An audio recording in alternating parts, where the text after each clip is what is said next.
Hello दोस्तों, imagine करो कि आप अपनी लाइफ से कितने परेशान हैं। ना कार है, ना आईफोन है, ना गर्लफ्रेंड है, ना बड़ा घर है तो बस एक सपना। इन सब चीज़ों को प्राप्त करने के लिए आपको मेहनत करनी होगी, आपका दिमाग चलाना होगा और शायद ये भी हो सकता है कि आपको अपनी उंगलियां टेढ़ा करने की ज़रूरत हो, फिर कहीं जाकर आप अपना सपना पूरा कर सको। जैसे बोलते हैं ना कि सीधी उंगली से अगर घी ना निकले तो उंगली को टेढ़ी कर देना चाहिए। घी का मतलब आपकी लाइफ की पूरी लग्जरीज, जिसे बिल गेट्स के एक कोट में कहा गया है कि if you are born in a poor family it's not your fault, but if you die in a poor family it is totally your fault. बात इतनी सिंपल सी बताई है उन्होंने कि अगर आप गरीब फैमिली में या मिडिल क्लास फैमिली में पैदा हुए हैं तो इसमें कोई बड़ी समस्या नहीं है, लेकिन अगर आप गरीब ही मर जाते हैं तो ये बड़ी समस्या हो सकती है। आप इस मैट्रिक्स से बाहर निकलकर गरीब और मिडिल क्लास के जाल से बाहर निकलना चाहते हैं तो दो रास्तों में से एक को चुनना होगा, लेफ्ट रास्ता और राइट वाला रास्ता। लेफ्ट वाला रास्ता यह है कि आप वीडियो को स्किप कर दें, जीवन में जिस लेवल पर हैं उसी लेवल पर रहें और अपने काम में आगे बढ़ जाएं। राइट वाले रास्ते को चुनने का मतलब यह है कि वीडियो को ध्यान से देखें, इसके नोट्स बनाएं, पूरी तरीके से समझें और जो हम बातें बता रहे हैं उसको इम्प्लीमेंट करें ताकि आप इस मिडिल क्लास वाले ट्रैप से बाहर निकल सकें। अब यह थॉट आपका है कि आपको कौन सा वाला रोड चुनना है। हमें कमेंट में ज़रूर बताइए कि आपका थॉट क्या है। अगर आपने राइट वाला रोड चुना है तो रेडी हो जाइए, क्योंकि आपके लाइफ में बहुत बड़े बदलाव आने वाले हैं। चलिए शुरू करते हैं। वैसे ऑल अबाउट टुमारो में आपका वेलकम है। अब आइए ये समझते हैं कि मिडिल क्लास ट्रैप आखिर है क्या। अब आप समझिए कि अगर आप किसी अजनबी से रोड पर मिलते हैं तो उससे पूछिए कि मिडिल क्लास के बारे में आपका थॉट क्या है। तो शायद कोई गरीब बच्ची यह कह सकती है कि उन्हें 2 टाइम का खाना भी नहीं मिलता। कुछ प्राइवेट जॉब करने वाले यंगस्टर्स तो ये भी कहते हैं कि हमें हमारा मंथली एक्सपेंसेस चलाने के लिए तलवार की धार पर चलना पड़ता है और बॉस के आगे पीछे घूमना पड़ता है। या अगर आप रास्ते पे सोने वालों से पूछोगे तो उनका कंडीशन क्या होगा कि भैया हमारे पास तो सोने के लिए छत भी नहीं है, हम रोड पर सोते हैं। ये सारी चीज़ें आप तभी समझ पाओगे जब आपने आसपास में किसी को देखा होगा और बहुत नज़दीक से समझा होगा कि गरीबी क्या होती है और मिडिल क्लास में रहना क्या होता है। आज इस वीडियो में हम समझेंगे कि इस मैट्रिक्स को एस्केप कैसे कर सकते हैं और इसके बारे में ही हम आज सीखेंगे। आप भी ध्यान दीजिएगा कि इन पॉइंट्स में क्या क्या चीज़ें हम बता रहे हैं। अगर आप इन पॉइंट्स पे ध्यान देंगे तो आप समझ सकते हैं कि क्या क्या चेंजेस हो सकते हैं। Number 1, education. Education is the key to unlocking the world, it is the passport to freedom. Oprah Winfrey कहती है कि एजुकेशन आपके लिए सबसे इंपॉर्टेंट टूल है जो आपको मीडियोक्रिटी से बाहर निकालने में मदद कर सकता है। आप अपनी जिज्ञासा और अपनी जो भूख है ना उसको हमेशा से बनाए रखें, क्योंकि इससे क्या होगा ना कि जितना कम आपको नॉलेज होगा लोग उतना ही ज़्यादा आपका फ़ायदा उठाएंगे। इसीलिए एजुकेशन बहुत ही इंपॉर्टेंट है। अब देखते हैं, इलॉन मस्क इसका एक क्लासिक एग्जांपल है। जब उन्होंने अपने रॉकेट लॉन्च करने के लिए फाइनल किया था तो उनको ना तो नासा से सपोर्ट मिला ना ही उनके दोस्तों से सपोर्ट मिला। जिस चीज़ ने उनका सबसे ज़्यादा सपोर्ट करा वो है बुक्स और उनकी नॉलेज। फॉर्मल एजुकेशन के साथ आप फाइनेंशियली भी एजुकेट बने, क्योंकि ये सारी चीज़ें आपको स्कूल में नहीं सिखाई जाती। अब यहाँ कुछ इंपॉर्टेंट सजेशन मैं दे देता हूँ आपको कि पीटर लिंच, वॉरेन बफे को आप अपना मेंटर बनाएं, उनके आर्टिकल्स पढ़ें, उनकी बुक्स पढ़ें, जो भी वो उन्होंने नॉलेज दिया है वो आप अपने अंदर ग्रैब करें। ये सारी चीज़ें समझने के बाद कोई भी आपको धोखाधड़ी करके फ्रॉड करके आपको पटा नहीं पाएगा, ना आपका गलत फ़ायदा उठा पाएगा। Number 2, develop skills. यदि हम बेसिक लैंग्वेज में बात करें तो पैसे की अभाव का मतलब गरीबी नहीं होता, बल्कि यह स्किल की कमी का भी रिजल्ट हो सकता है। मिडिल क्लास में होने का मतलब यह भी है कि आप किसी पर्टिकुलर स्किल में एक्सपर्ट नहीं हैं। अब एक एग्जांपल से समझते हैं कि दुनिया के दूसरे सबसे अमीर एक्टर शाहरुख खान भी एक सेल्फ मेड मिलियनेयर है। वो कोई धनी परिवार से नहीं थे, वो भी मिडिल क्लास फैमिली को ही बिलोंग करते थे। आज वो बॉलीवुड के बादशाह हैं और लोग उनकी मूवीज़ का इंतज़ार करते हैं। अब आप सोच रहे होंगे कि वो दूसरे सबसे अमीर एक्टर कैसे बने। क्यों? क्योंकि लोग उन्हें प्यार करते हैं। अब ये बात तो ठीक है, पर एक पॉसिबिलिटी ये भी तो है कि उनके पास एक्सेप्शनल एक्टिंग स्किल्स अगर नहीं होती तो उनको उनकी पहली फिल्म ही नहीं मिलती।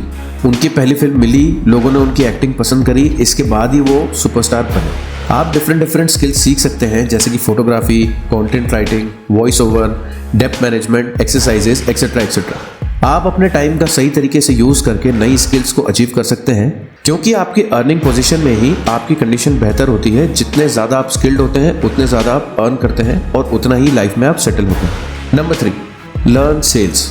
Wolf of Wall Street, Jordan Belfort का नाम तो आपने सुना ही होगा। अगर नहीं सुना तो उन्होंने एक एवरेज मिडिल क्लास की ज़िंदगी जी रहे थे और शायद वो खुश भी थे। हालांकि उनकी वाइफ इतनी खुश नहीं थी तो उन्होंने डिसीजन लिया कि वह ज़्यादा इनकम वाला कुछ काम करना चाहते हैं, लेकिन उनको ये नहीं समझ में आ रहा था कि ये सारी चीज़ें कैसे करें। उन्होंने क्या करा कि अपना जो फेवरेट काम था, जो उनका प्रिय काम था, उन्हीं को चुना। उन्होंने छोटी सी कंपनी में नौकरी की, जहां वो पेनी स्टॉक्स को 50% कमीशन के बदले सेलिंग करते थे। वो स्टॉक मार्केट में कंपनी के फ्यूचर के बारे में चिंतित थे या नहीं थे, उससे कोई मतलब नहीं। बस अपने स्टॉक्स को वो कुछ इस तरीके से बेचते थे कि सामने वाला समझता था कि अगर मैंने ये स्टॉक परचेज नहीं करा तो मेरी लाइफ की सबसे बड़ी गलती होगी और मुझे बहुत नुकसान होगा। आप भी वाकई वो फिल्म देख सकते हैं। अब मैं ये नहीं कह रहा हूँ कि आप भी सारी चीज़ें उसी तरीके से करें, लेकिन मेरा बोलने का मतलब यह है कि अगर आपको सेलिंग की स्किल्स आ जाती है तो आपका जो खजाना है वो कभी भी खाली नहीं रहेगा। इसका मतलब आपकी पॉकेट कभी भी खाली नहीं रहेगी, आपके पास पैसों की इनकमिंग बनी रहेगी। देखो, ये बात तो पक्की है कि हम सब कुछ ना कुछ बेच रहे हैं। कोई अपना टाइम, कोई अपने आप को, कोई अपना प्रोडक्ट, कोई सर्विस, कोई कुछ ना कुछ। सेलिंग तो एक कॉमन स्किल है जो आपको हर फील्ड में, हर कंपनी में काम आएगी। Number 4, community resources. Community resources जिसे अक्सर एक हिडन जेम के रूप में देखा जाता है, जिसका ज़्यादातर लोग यूज़ ही नहीं करते। अगर आप अपने करियर को आगे बढ़ाने की संभावना चाहते हैं तो मैं आपको सजेशन दूंगा कि लाइब्रेरीज, रिलीजियस प्लेसेस, NGOs और कैंपेन जैसी चीज़ों में एक्टिवली पार्टिसिपेट करें, क्योंकि गवर्नमेंट को किसी भी बड़े प्रोजेक्ट को एग्जीक्यूट करने के लिए इन सब लोगों से वो पहले कांटेक्ट करते हैं। और अगर आपने सोशल चीज़ों में अपनी ज़्यादा अच्छा एफर्ट देख के कुछ पॉजिटिव रिस्पॉन्स दिया है तो किसी बड़े गवर्नमेंट प्रोजेक्ट्स के लिए आपके आसपास वाले लोग, आपकी कम्युनिटी वाले ही आपका अच्छे से सपोर्ट करेंगे। अब मैं ये नहीं बोल रहा हूँ कि सिर्फ गवर्नमेंट टेंडर ही एक ऑप्शन है, लेकिन कि जिन लोगों के सर्कल में आप रहेंगे कहीं ना कहीं कोई ना कोई काम में आपको वो इन्वॉल्व कर ही लेंगे। आप अपना फिजिकल प्रेजेंस बढ़ा सकते हैं मार्केट में। फिजिकल प्रेजेंस के अलावा मैं तो कहूँगा कि आप डिजिटल प्रेजेंस भी बढ़ाएं। फेसबुक पे बहुत सारे ऐसे ग्रुप्स हैं जिनसे आप जुड़ सकते हैं, आपको बहुत सारी चीज़ें उसमें हेल्प मिलेगी। एक एग्जांपल लेते हैं कि आपको कोई पेंटिंग का एग्जीबिशन लगाना है, आप फेसबुक ग्रुप से जुड़ें, उसमें आप अपने पोस्ट करें, लोगों को इनवाइट करें, आप वहाँ पे सेलिंग भी कर सकते हैं, आपकी कम्युनिटी भी बिल्डअप हो जाएगी, आपकी पेंटिंग की एग्जीबिशन भी सक्सेसफुल हो जाएगी। Number 5, right mindset. क्या आप जानते हैं कि ड्वेन जॉनसन, जिसे हम द रॉक भी कहते हैं, एक्चुअल में एक रग्बी खिलाड़ी बनने के लिए प्रिपरेशन कर रहे थे। उन्होंने दिन रात मेहनत करी, बट अनफॉर्चुनेटली इतनी मेहनत करने के बाद भी उनका सिलेक्शन नहीं हुआ। फिर उनका रग्बी प्लेयर बनने का सपना टूट गया। उसके बाद एक टाइम आया जब उनके बैंक में केवल $60 बचे थे, इसके अलावा उनके पास कुछ भी नहीं था। अब आपको क्या लगता है कि इस कंडीशन में उनका माइंडसेट अगर सही नहीं होता तो क्या वो दुनिया के हाईएस्ट पेड एक्टर बन सकते थे? नहीं, ऐसा होता ही नहीं। उन्होंने ये माना था कि रग्बी टीम में सिलेक्शन नहीं होना उनकी लाइफ के लिए बहुत बेस्ट हुआ, क्योंकि अगर वह टीम में सिलेक्ट हो जाते तो वो वहीं पर रह जाते, इतने महान कभी नहीं बन पाते। उनका राइट माइंडसेट ही उनके लिए सक्सेसफुल बना। आज उनकी प्रोडक्शन कंपनी 7 Bucks प्रोडक्शन की शुरुआत की है, वो भी काफ़ी सक्सेसफुल है। हमें उनसे ये इंपॉर्टेंट सबक लेना चाहिए कि आपको कभी हार नहीं माननी चाहिए, क्योंकि क्या पता सक्सेस आपसे एक स्टेप ही दूर हो। Number 6, entitlement. लोग एजुकेशन को ज़्यादा इंपॉर्टेंस नहीं देते थे और वो लोग सोचते थे कि पढ़ने लिखने से क्या ही हो जाए। सरकार ने लोगों के लिए अच्छी जॉब्स प्राप्त करने के लिए एजुकेशन फीस का इंसेंटिव दिया था, जिसके रिजल्ट में पढ़ाई की एक वेव दिखाई दी थी। इसके बाद जहां गवर्नमेंट को एजुकेटेड लोगों की कमी थी इंडियन मार्केट में, वह लोग ज़्यादा शिक्षा प्राप्त करने लगे। ये टाइम जल्दी जल्दी बढ़ता गया और आजकल ऐसा आ गया है टाइम कि माता पिता अपने बच्चों को एजुकेशन की तरफ और ज़्यादा ध्यान देने की आवश्यकता कर रहे हैं। अब लोगों को 90% मार्क्स भी कम लग रहे हैं, क्योंकि कंपटीशन बहुत बढ़ गई है। आजकल हर किसी के पास कोई ना कोई डिग्री है, पर मुद्दा यह है कि क्या उनके पास कोई जॉब है।